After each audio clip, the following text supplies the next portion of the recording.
What a thriller to start off our 1 o'clock hour games in the NFC. The Carolina Panthers fall to the Atlanta Falcons 37-34 on some late game heroics from Young Wei Koo, his first career overtime game winner for the Atlanta Falcons. They defeat the Carolina Panthers in a thriller that saw PJ Walker find DJ Moore late in the game with a big time pass. DJ Moore scoring, slamming his helmet down, getting a penalty. This game goes to overtime because they missed the kick. What a way to finish this game. Aaron, let's just get overall reactions to this game. Well, first of all, I thought it was very poor football down the stretch. Like I don't know what the Falcons were doing defensively. I don't know what Carolina was doing offensively. The field goal kickers missing kicks, but it was an exciting game. And I've been seeing this on social media, and I happen to agree. That PJ Walker throw was one of the best throws I've ever seen. And I don't think people realize what he did, but he threw the ball 65 yards in the air, going the opposite way on a dime to DJ Moore. Like, that is something that we talk about. If that was Patrick Mahomes, we would have all been like, oh my God, he's the greatest. I love him so much. Like me, I would have been lauding all over it. The throw was insane. And PJ Walker, say what you want about PJ Walker, man. He's a gamer. I just think he's the type of guy you want on your football team. Maybe he's not a starter in this league every day, but that throw right there is that. I don't think people realize how hard that throw is on the money. That's super special. Great play by DJ Moore. You know what? One thing I do want to mention, the NFL's got to stop. The whole I can't take my helmet off thing gets on my nerves. It gets on my absolute last nerve. I get it. It's against the rules. And I get it. DJ Moore should have known better. And I get it. Blah, blah, blah. Like, we got it. We have to understand how much emotion goes into a play like that. You are down. You have no chance of winning that game. Throws it up. You make a great play. And his emotion got the best of him. He takes off his helmet. And it's a penalty that's caused the extra point to be missed. And I just don't like it. I don't think that stuff like that should decide a football game. And he wasn't disrespectful to the Falcons. This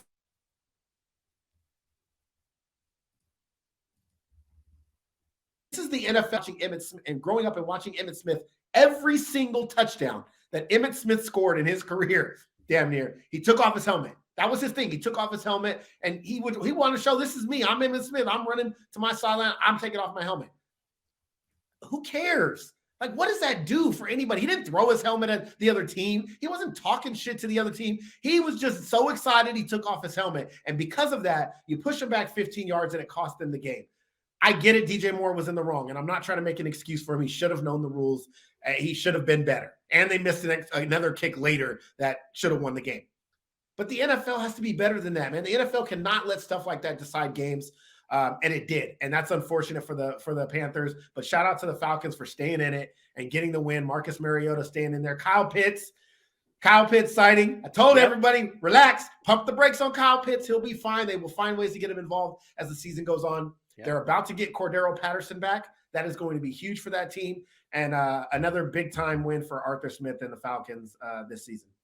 Yeah, Kyle Pitts in this game, 5 receptions, 80 yards, and a tutty, finding the end zone his second game this season with 80 yards. I mean, it was a good game. It was a good game for I don't want to say it was a good game because, I mean, there was some sloppiness in this game.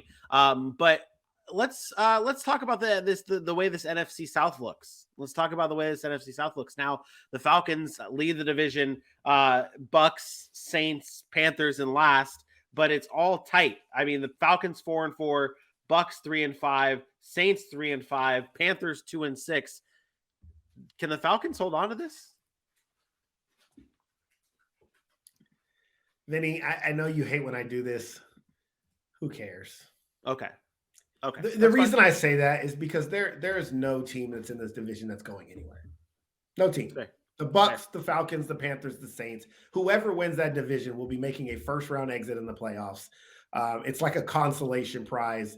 The winner's probably going to be 8-9 at the end of the season. It's a bad division. You know, last year was the NFC East. Everybody wanted to call bad. But the difference is the NFC East always had one team that was good. Like, it's always either Philly or Dallas, right? Yep. This year, there's no good teams here. There's no good teams here. The Falcons are trying, they're pushing their best, but they're not good. When you're struggling to beat the Panthers, after you traded Christian McCaffrey, you traded Robbie Anderson, the only players they got are Brian Burns and JC Horn and DJ Moore. Like, I don't know why you should be struggling at home with the Panthers. And I get it's a division game, but there's nobody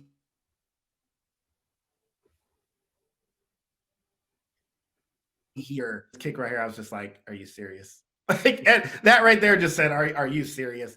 But yeah, if I had to give the front running team right now, I would still probably lean towards the Bucs here. But another loss by the Bucs in the next couple of weeks, and Atlanta probably has the edge going into the playoffs. But again, I don't think none of these teams make a move or make the needle move as far as what they can do in the playoffs. That's fair. That's fair. I'm trying to push out some of this B-roll here because I want to give a special shout out to our boy Tyler for clipping all this B-roll that he's been doing a fantastic job with, and it's been spot on this week. So just wanted to give a little shout out and some love to our intern. You know what? I've heard this today too, and I normally don't bring up Bailey's comments all the time because he chats so much, but I do want to address this for the people that say this because I've heard it a lot today. They're one roughing the, and that's true, they are. But they're also a missed field goal away from being 3-5.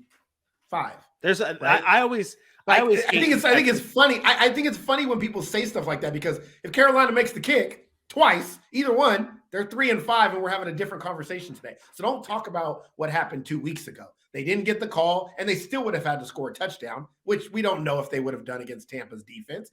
But had they done that, yeah, they might have won that game, but then they could have lost yesterday. Yeah. So who cares? Well, there's always I've never liked those. I've never liked those types of comments because I just don't think that, like, I think there's always two sides to it. There's always two sides. Like you said, if they're roughing the passer call for 5-3, but they're missed kicks and something, a penalty, a bad play away from Owens. Like that's the way football is. That's the way games are. That's the way sports in general are. It drives me nuts when people, to be honest, say things. Oh, if this didn't happen, then it doesn't. No, it's not a thing. Not a thing.